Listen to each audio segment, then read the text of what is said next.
Picture thousands of tons of iron and steel hurtling down a track at high speed. A fully loaded freight train is essentially a massive, localized earthquake moving at 60 miles an hour.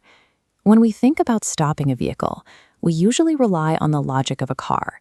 You press a pedal to actively apply force, pushing brake pads against the wheels to create friction. But scaling that direct force logic to a train spanning a mile long is a logistical nightmare. Sending a physical command from the driver's cabin to every independent wheel across 80 coaches is slow and technically difficult. The longer the distance the stopping force has to travel, the more points of failure emerge.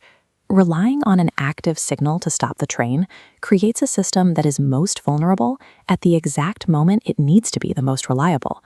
The engine is connected to the rest of the train by metal couplings and flexible rubber hoses, which carry instructions for the entire system. If a derailment or a mechanical failure causes the connection between the locomotive and the rear coaches to snap, the driver loses all control. Under standard braking logic, the detached coaches would become an unguided, multi-thousand-ton projectile with no internal way to slow down.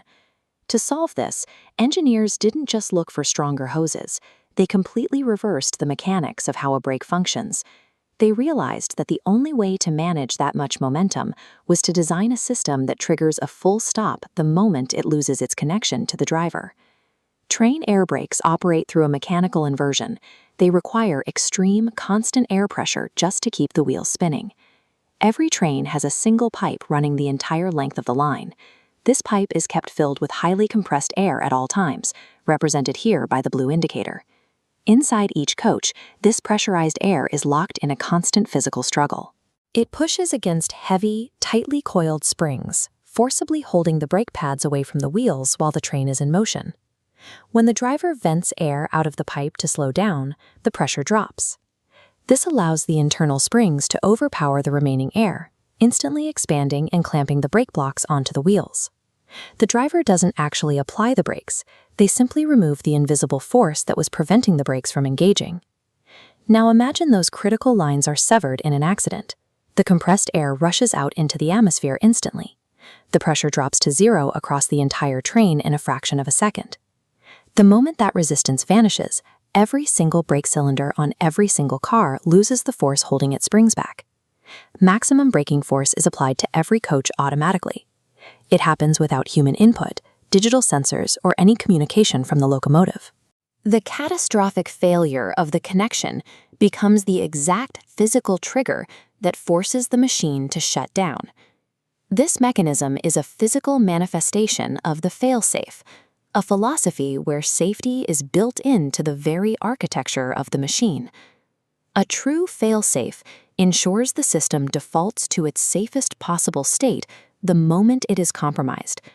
If the pipe breaks, the resting state of the spring is to be fully expanded against the wheel. Most machinery becomes unpredictable when a critical part snaps. A snapped cable or a lost connection usually results in a loss of control.